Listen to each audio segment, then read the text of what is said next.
그러나 내가 가는 길을 그가 아시나니 그가 나를 단련하신 후에는 내가 순금같이 되어 나오리라. 내 발이 그의 걸음을 바로 따랐으며 내가 그의 길을 지켜 치우치지 아니하였고 내가 그의 입술의 명령을 어기지 아니하고 정한 음식보다 그의 입의 말씀을 귀히 여겼도다. 살아계신 하나님, 하루를 주심을 진심으로 감사합니다.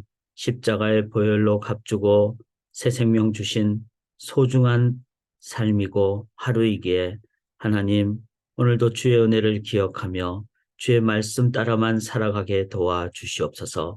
첫 시간을 하나님 앞에 드리는 모든 성도님들의 가정과 자녀들과 삶 위에 하나님의 은혜로 채워 주시옵소서. 온전히 의지하고 살아계신 예수 그리스도의 이름으로 간절히 기도드리옵나이다. 아멘. 우리 찬양으로 또 하루를 열도록 하겠습니다. 함께 찬양 부를 찬송가는 217장, 통일 찬송가 362장입니다. 하나님이 말씀하시기를 내 마음을 나에게 바치어라. 우리 주님께 우리의 마음을 드리기를 원합니다. 하나님이 말씀하시기를 내 마음을 나에게 바치어라.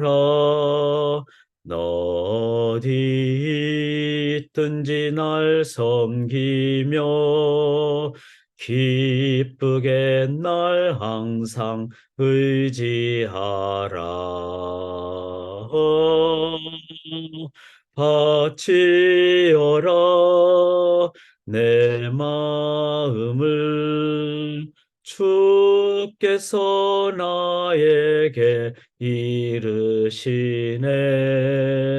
캄캄한 죄에서 불러내신 주께서 늘 인도하시리라.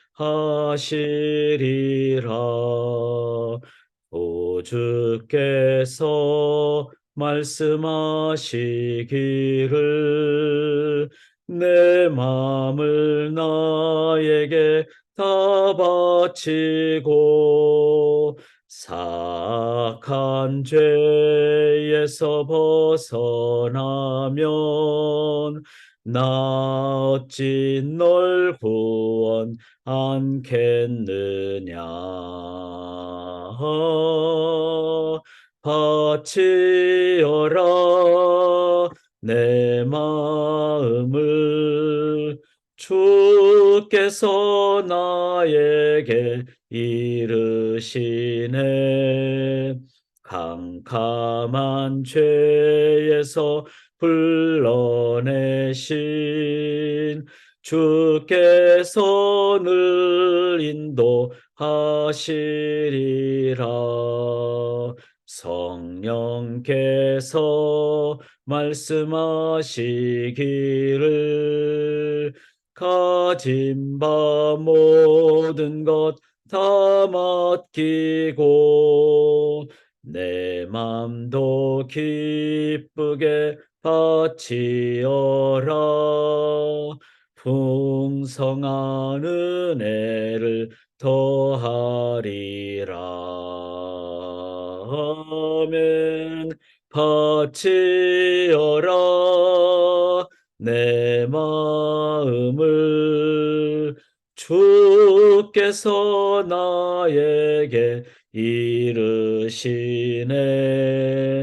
캄캄한 죄에서 불러내신 주께서 늘 인도하시리라.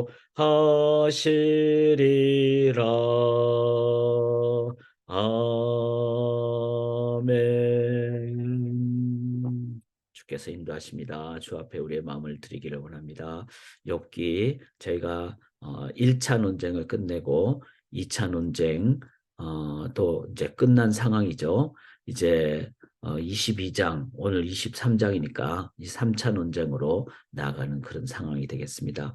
이제 오늘 저녁에 이 욥기 21장까지, 1장부터 21장까지 쭉 같이 강독을 할 겁니다. 그러니까 그동안 새벽의 말씀을 통해서 깨달은 부분을 연결을 할 때 훨씬 더 이해도 되고 또 전체적으로 보게 되고 또 한 번 더 돌아보게 됩니다. 그래서 오늘 저녁 7시 반에 지금 들어오신 이 교회 대표 줌으로 들어오시면 1시간 정도 욥기서를 전반부를 살펴보고 또 다음 주 수요일에는 후반부 그렇게 지금 계획을 하고 있습니다.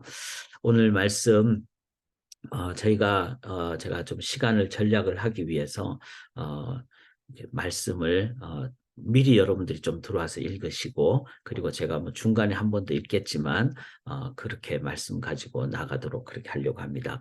저희가 어제 이제 그 3라운드 이제 엘리바스부터 시작하는 그 3라운드의 그 말씀을 저희가 어제 함께 나눴습니다. 엘리바스의 얘기가 제 자신의 그 경험 위주로 그렇게 나아가는 것이 엘리바스의 모습이죠. 그래서 욥이 지금 심판받는 것은 죄 때문에 그렇다.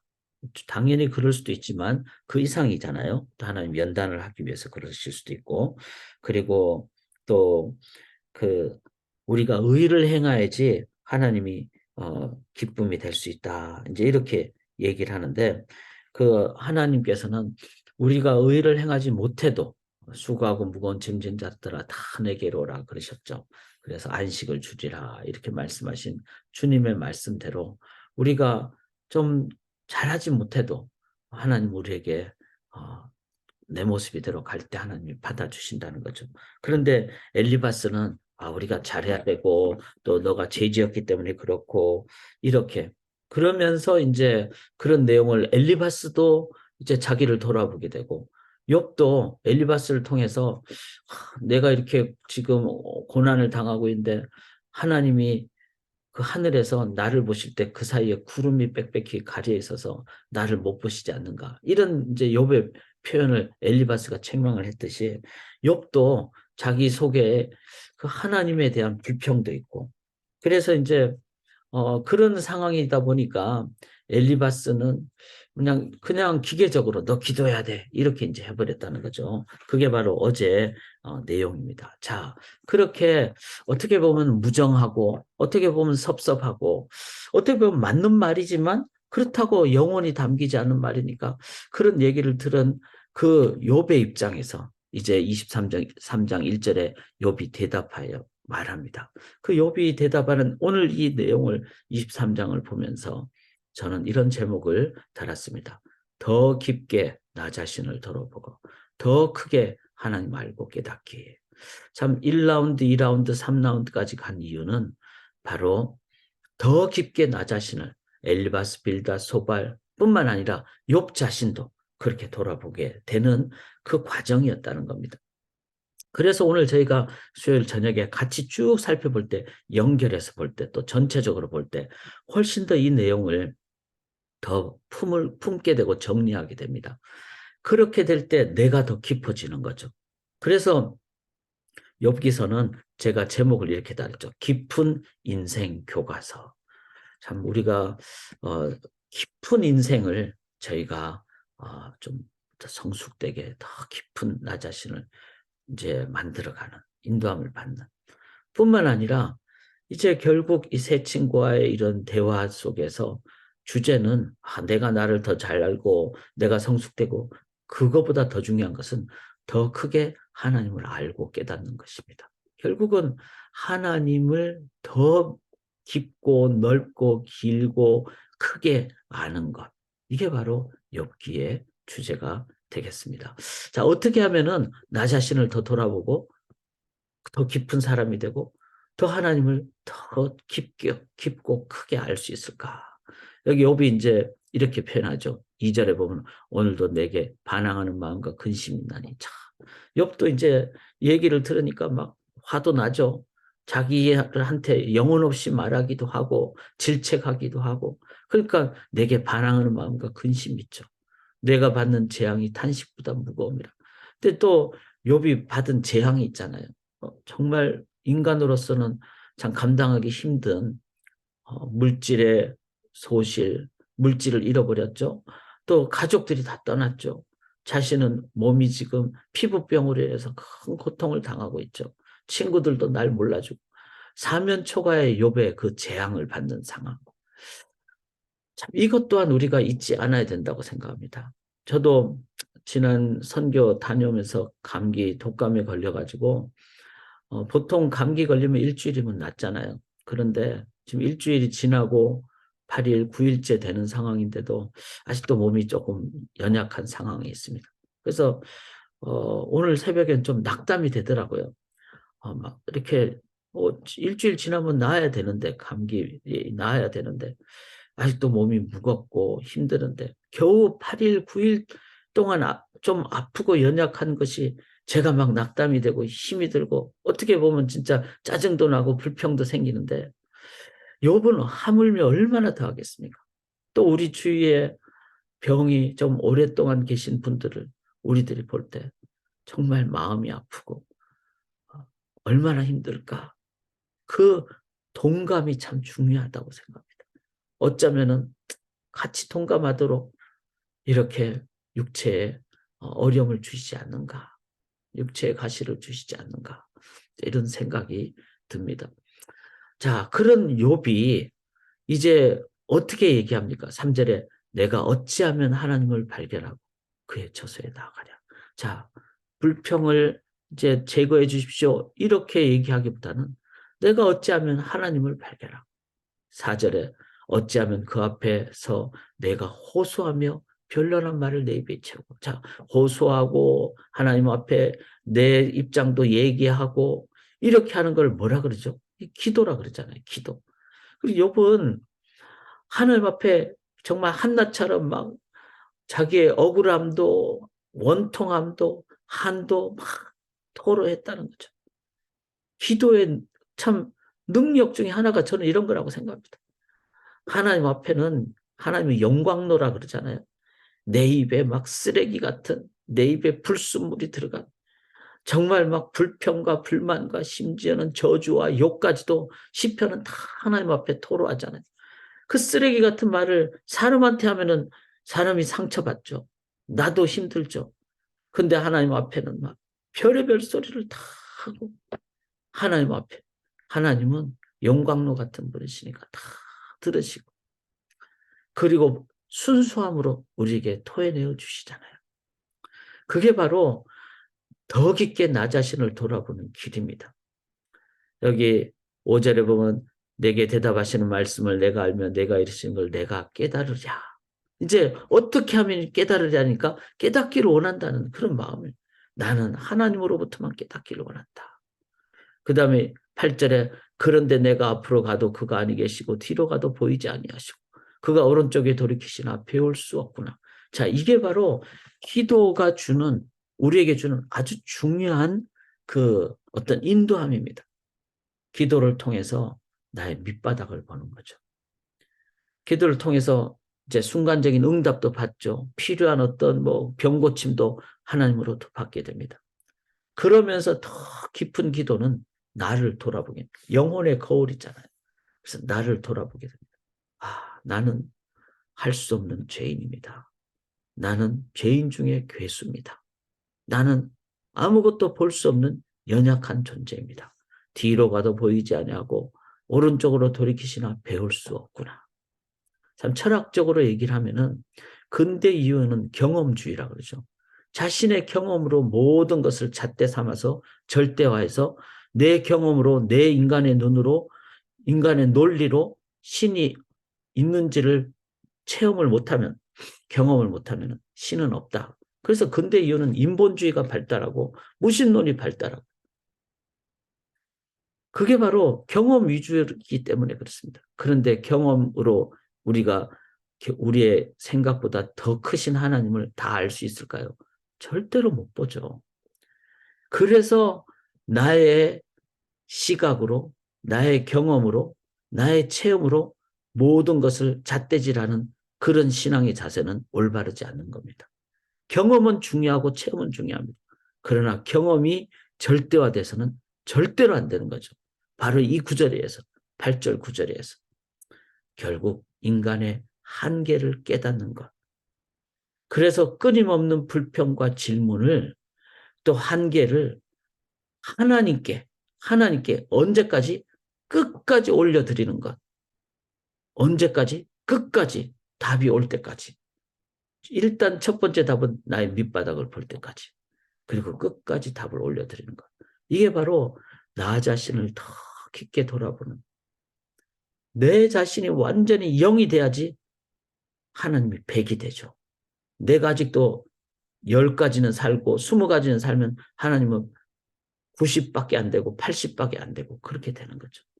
그래서 끝까지 나의 밑바닥까지 인간의 처절한 피조물의 한계를 인정할 때까지 그렇게 나 자신을 하나님 앞에 이렇게 기도로 올려드리는. 자, 기도는 대화이고 교제입니다. 하나님 앞에 어떤 내용들이든지 얘기하실 때 제일 먼저 갖게 되는 것은 나의 한계입니다. 자, 그러나 거기서 그치지 않습니다. 그러나가 있습니다. 10절에 그러나 내가 가는 길을 그가 아시나니. 여기서 핵심이 그가 아시나니. 나는 몰라요. 5초 후의 일을 내가 알겠습니까? 10년 후의 일을 내가 알겠습니까? 죽음 후의 일을 내가 알겠습니까? 그러나 그는 아십니다. 왜냐하면 그분은 살아계신 하나님이시기 때문에. 그분은 전능하신 아버지 하나님이시기 때문에. 그는 아시기 때문에 그 아시는 하나님께서 나를 하나님의 길로 인도하시는데 그게 연단이라는 거예요. 그리고 그 연단의 목적은 나를 pure gold, 순금같이 만드시는 겁니다. 그렇다면은 그가 아시는 그분이 나를 그렇게 인도하시는 것을 나는 모르지만 그가 아신다는 걸 내가 안다면은 내가 해야 될 건 뭘까요? 11절에. 실은 10절보다 더 중요한 게 11절, 12절이에요. 다 같이 읽겠습니다. 내 발이 그의 걸음을 바로 따랐으며 내가 그의 길을 지켜 치우치지 아니하였고 내가 그의 입술의 명령을 어기지 아니하고 정한 음식보다 그의 입의 말씀을 귀히 여겼도다. 그분이 아신다면은 나는 모르지만 그분이 아신다면 내가 해야 될 건 뭐죠? 그분의 걸음을 바로 따라가는 거예요. 그분이 걸음을 어떻게 인도하시죠? 그의 길은 치우치지 아니한 바른 길이라면은 그분은 우리를 어떻게 인도하시죠? 입술의 명령, 즉 그 입의 말씀으로 우리를 인도하시는 것이죠. 그래서 우리는 몰라도 말씀을 붙잡고 나아갈 때 우리들은 그분의 길로 순금같이 연단받고 나아가시는 거죠. 13절에 보면 그의 마음에 하고자 하시는 것이면 그것을 행하시는. 그분은 예정하신 것을 반드시 성취하시는 분이십니다. 그래서 나보다 나를 더 잘하시는 그분의 말씀대로 살 때 하나님을 더 크게 알고 더 크게 깨닫게 된다는 것입니다. 여기 12절에 보면 정한 음식보다 그 입의 말씀을 귀히 여겼도다. 이 정한이라는 것은 일정한 음식. 자, 오늘 아침 되면 식사하시겠죠? 점심 되면 식사하시겠죠? 일정한 음식. 그래서 한 끼 걸르면 막 화나고 그렇잖아요. 배고프면 막 불평하고. 그런데 하나님의 말씀은 안 읽고 하나님의 말씀을 안 먹고 우리가 막 그렇게 화나고 불평하나요? 정작 불평해야 될 것은 육의 음식은 좀 금식해도 육의 음식은 하루 걸러도 죽지 않습니다. 그런데 하나님의 말씀을 걸르면은 내 영혼이 죽는 거죠. 이렇게 할 때 비로소 욥은 이 엘리바스의 그 정말 마음에 없는 말에 대해서 하나님께로 향하고 하나님의 위로를 받는 것이죠. 자, 이런 상황에서 욥이 기도를 했죠. 그 다음에 두 번째는 말씀대로 내가 살겠다 그러죠. 그러면 그 다음에 뭐가 나올까요? 15절에 그러므로 내가 그 앞에서 떨며 지각을 얻어 그를 두려. 자, 떨고 두려한다는 거죠. 하나님을 경외하는 겁니다. 바로 하나님 두려워하고 하나님 경외하는 것. 이것이 바로 예배자의 삶이죠. 어떤 상황 속에서라도 하나님을 경외하며 살기. 그래서 욥이 정말 두려워하는 것은 어둠 때문이나 흑암이 내 얼굴을 가렸기 때문이 아니라 내가 하나님을 두려워하는 것. 그래서 정말 욥은 경외하는 그 마음을 갖는 것을 가장 중요하게 여겼습니다. 왜냐하면 엘리바스도 소발도 어떤 친구도 자신의 마음을 다 이해해주는 분은 하나님 외에는 없기 때문에, 그리고 그 하나님께 기도하고 그 하나님 말씀대로 나아갈 때 그는 반드시 생명의 길, 바른 길, 능력의 길로 가게 됩니다. 우리가 이렇게 욥처럼 나 자신을 더 깊게 볼 수 있는, 그래서 말씀으로, 그리고 하나님의 그 인도하심을 더 체험하는 그런 저희들이 됨으로 더 넓어지고 더 깊어지는 신앙인의 삶을 살아가기를 원합니다. 주님의 마음으로 채워주시옵소서. 또 기도 제목 보시면서 함께 기도하시고 우리 함께 또 주님과 교제로 나가도록 하겠습니다. 살아계신 하나님, 늘 하나님의 임재를 간구합니다. 세상에서 가장 두려운 것은 내가 먹을 것이 없어지는 것도 아니고 붙잡고 살아갈 돈이 없어지는 것도 아닙니다. 심지어는 내 주위의 사람들이 다 떠나가는 것도 아닙니다. 내가 정말 두려워해야 될 것은 하나님의 임재를 잊어버리는 것, 하나님의 충만함을 구하지 않는 것, 하나님께 토로하고 기도하지 않는 것, 하나님의 말씀을 내 손에서 놓아버리고 육체의 일정한 밥을 더 존중하고 소중히 여기는 육의 사람이 되는 것이 정말 두렵습니다. 하나님의 임재를 늘 구하며 하나님과 교제하며 하나님의 말씀으로 생명 얻어서 이 땅에서 주어진 오늘 하루를 가장 영적으로 왕성하게 생명으로 살아가는 저희들 되게 도와 주시옵소서. 그 하나님의 능력으로 하나님 나라 건설하며 하나님의 사랑을 나누는 가장 귀한 복의 통로의 삶을 각 가정마다, 각 자녀들마다, 각 처소마다 살아가게 인도하여 주시옵소서. 온전히 믿고 감사드리며 예수 그리스도의 이름으로 간절히 기도드리옵나이다.